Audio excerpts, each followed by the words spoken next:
Hello, c'est Rebecca et on se retrouve sur À cœur ouvert pour un nouvel épisode.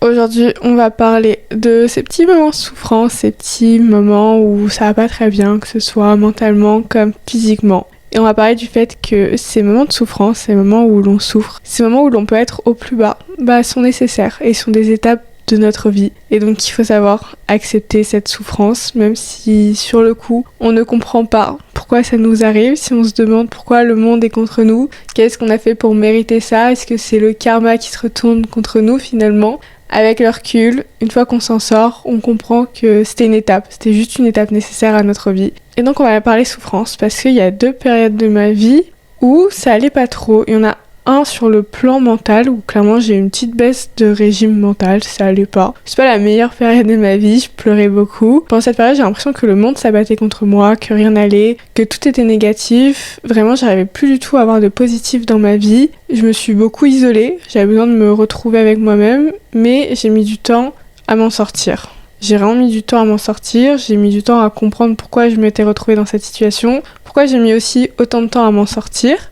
Et la deuxième période, c'était plus sur le plan physique. Ça concerne l'épisode juste d'avant, d'ailleurs. C'est pendant 1 an. J'avais des troubles gastro-intestinaux, j'avais des crampes abdominales, je digérais plus rien, j'avais des ballonnements sans cesse. Bref, c'était pas un souci de santé, c'était plutôt une gêne. Et franchement, ça allait pas et je comprenais pas pourquoi j'avais ces problèmes de santé, entre guillemets. Et avec le recul, je me suis rendu compte que ces 2 étapes de ma vie où je souffrais, où ça allait pas, que ce soit mentalement comme physiquement. C'était juste des étapes de ma vie. C'était des étapes nécessaires à ma vie pour que je prenne conscience de certaines choses. C'était des étapes qui m'ont poussée à prendre certains chemins. Et donc voilà, une fois que je m'en suis sortie, tout a finalement pris sens. Et donc on va parler un peu de ça, parce que il y a un épisode où je vous expliquais qu'il fallait donner du sens à notre vie, qu'il fallait savoir trouver son pourquoi. Parce que à partir du moment où on avait un pourquoi, que ce soit une personne ou un but, mais il fallait que notre vie soit dirigée vers quelque chose ou quelqu'un, afin de donner du sens à notre vie. Il fallait pas se soucier du comment de notre vie, mais du pourquoi de notre vie. Et à partir du moment où on arrivait à donner un sens à notre vie, finalement, tout ce qui nous arrive dans notre vie prendrait aussi sens. Parce que la souffrance, finalement, ça fait partie de la vie.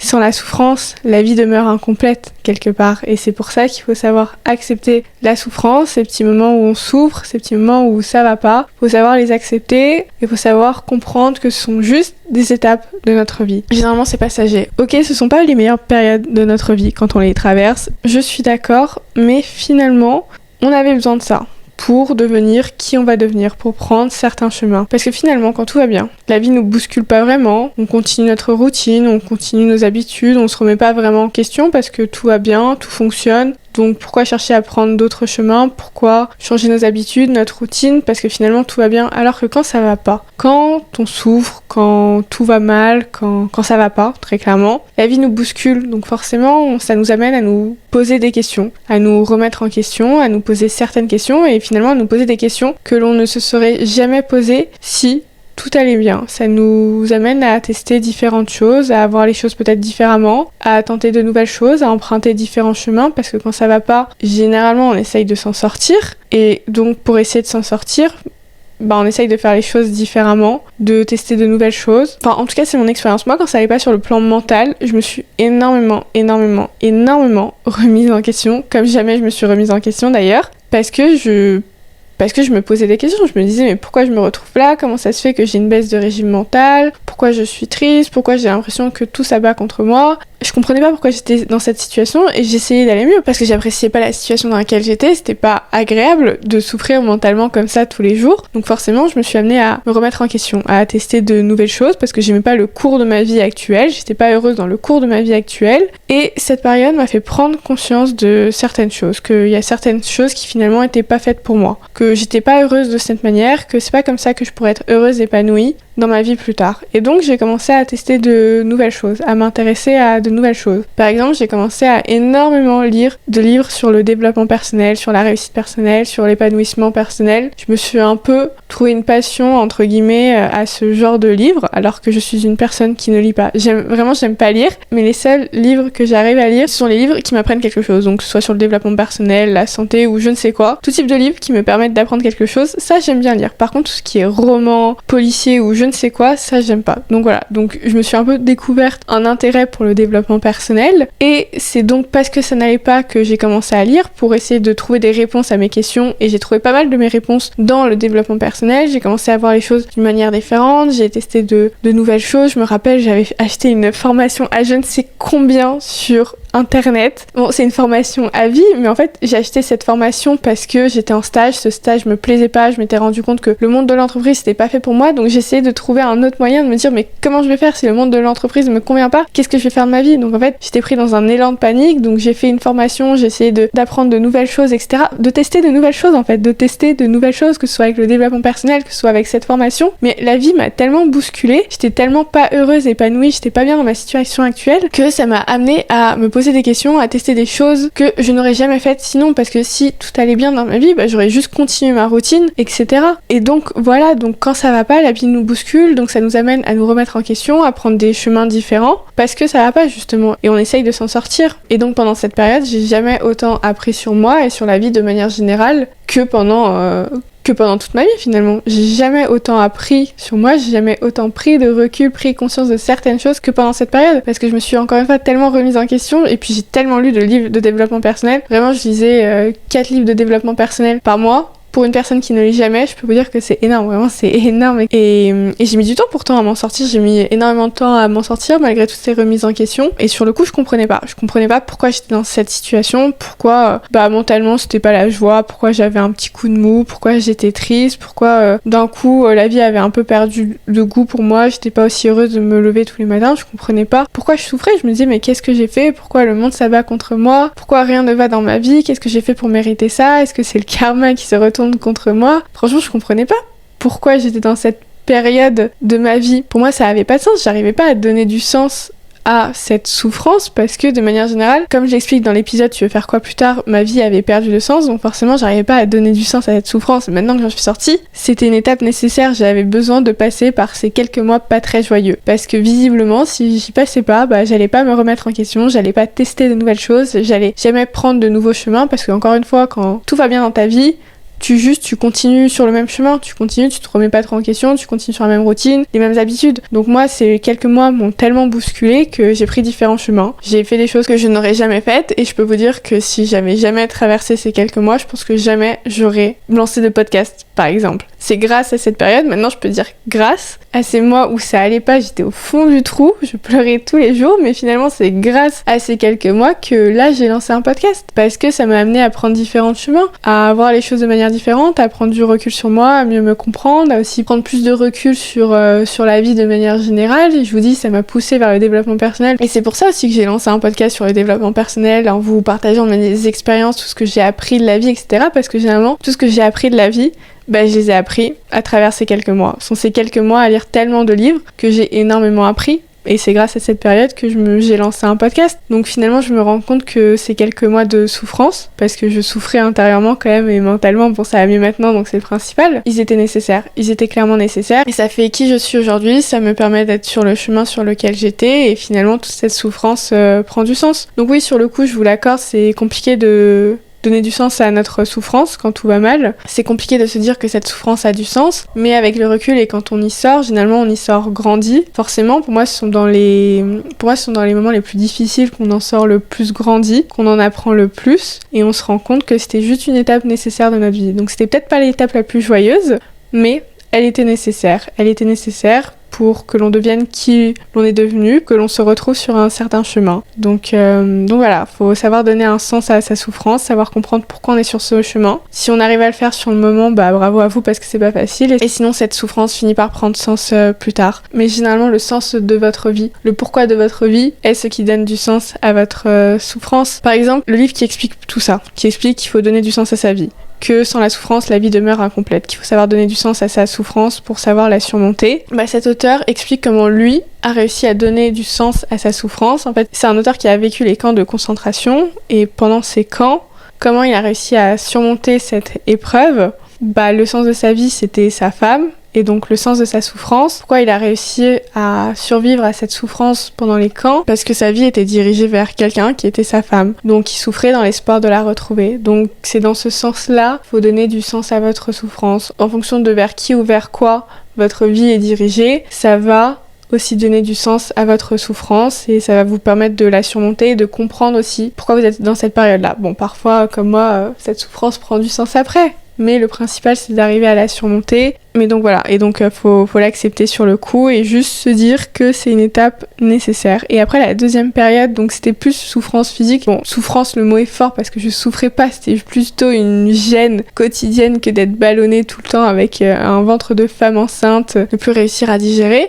Et donc c'est le fait d'avoir ces problèmes entre guillemets de santé et qu'on n'arrivait pas à me diagnostiquer quoi que ce soit, qu'à chaque fois tous mes résultats étaient bons, qu'on n'arrivait pas à me mettre des mots sur ce que j'avais. Donc ça m'a poussée à me renseigner de moi-même sur le sujet et je me suis découverte entre guillemets une sorte de passion pour le système digestif, nos intestins. Donc c'est parce que ça allait pas sur le plan physique et santé que ça m'a poussée à me diriger vers un certain chemin vers lequel je me serais jamais dirigée sinon. Donc voilà, finalement je me rends compte que ces moments de souffrance étaient nécessaires. Ça m'a poussée et ça m'a dirigée vers des chemins spécifiques que je n'aurais jamais empruntés sinon. Donc voilà, finalement je suis reconnaissante après coup d'avoir traversé ces deux périodes parce que ça font qui je suis aujourd'hui, elles font que je suis sur un certain chemin. Et sans avoir traversé ces autres périodes, je sais très bien que je n'aurais pas été sur le chemin sur lequel je suis aujourd'hui. C'est ce qui m'a aussi aidé à donner du sens à ma vie, à trouver certaines réponses à mes questions. Donc voilà, vos périodes de souffrance, vos périodes où ça va pas, sachez que ce sont des étapes à votre vie. Encore une fois, sans la souffrance, la vie demeure incomplète. Donc peut-être que ce sont des étapes nécessaires. Ça va permettre de vous bousculer, de vous faire poser certaines questions, de vous pousser vers certains chemins vers lesquels peut-être vous ne seriez jamais dirigé si tout allait bien dans votre vie. Donc voilà. Et aussi deuxième chose, donc pour ces deux situations, que ce soit sur le plan mental ou physique, je me suis rendu compte que si j'ai mis du temps à m'en sortir, c'est de ma faute. De toute manière, je pense que dans la vie, il faut savoir prendre ses parts de responsabilité. Dans les situations dans lesquelles on est, que ce soit positif comme négatif, savoir que on a toujours notre part de responsabilité dans ce qui nous arrive. Donc ok, oui, parfois il y a des facteurs extérieurs qui font qu'on se retrouve dans certaines situations sans que ce soit notre faute, sans qu'on en soit responsable. Mais in fine, si on arrive à se sortir ou non de cette situation, ça par contre, c'est de notre responsabilité. En fonction de comment on appréhende la situation, quelles vont être nos réactions, nos émotions face à cette situation, tout ça, ça va déterminer si on arrive à s'en sortir. Et moi déjà, je me suis mise dans ces situations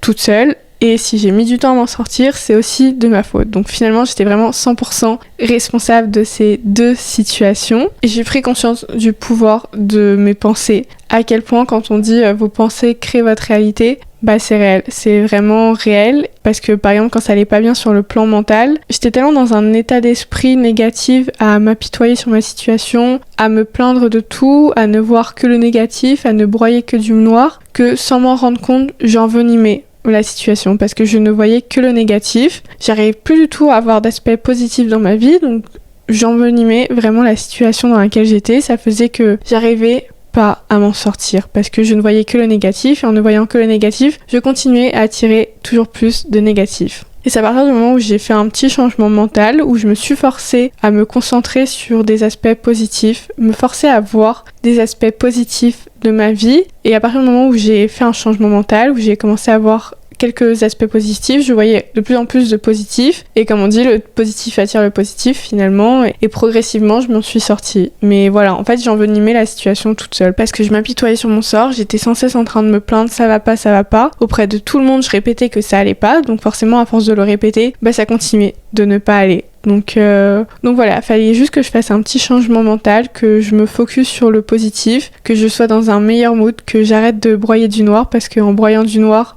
j'attirais toujours plus de négatifs. Donc voilà, donc j'étais responsable de la situation dans laquelle j'étais responsable du fait que j'ai mis du temps à m'en sortir. Et pareil pour mes troubles gastro-intestinaux, il n'y avait pas que mes pensées. Encore une fois, j'ai tout expliqué dans l'épisode précédent. Il y a d'autres causes de pourquoi j'ai développé ces troubles intestinaux. Mais mes pensées, je pense, ont aussi eu un impact dans le sens où à longueur de journée, je répétais mais à tout le monde, mais qui n'était pas au courant que j'avais des problèmes de digestion et des ballonnements, mais tellement je le répétais, je disais ah non faut que je fasse attention, sinon je vais pas digérer, sinon je vais être ballonnée, je peux pas manger n'importe quoi, je suis ballonnée, j'ai des problèmes digestifs, etc. Je le répétais à longueur de journée à tout le monde, vraiment. Et donc du coup, encore une fois, j'envenimais parce que vraiment mes pensées étaient obnubilées par ces troubles digestifs, dans le sens où je le répétais déjà à tout le monde, j'y pensais tout le temps, dès que je mangeais un truc, je me dis ah mais mince, peut-être que je vais mal gérer, peut-être que ça va envenimer mes ballonnements, et vraiment mes pensées étaient focus sur t'as des troubles digestifs, t'as des problèmes pour digérer, t'as des ballonnements, t'as des crampes abdominales, etc. Donc je pense que j'envenimais aussi la chose. Bon, c'est pas la seule cause, évidemment. Il y a l'alimentation, il y a le stress, comme je l'explique dans l'épisode précédent, qui sont les causes principales.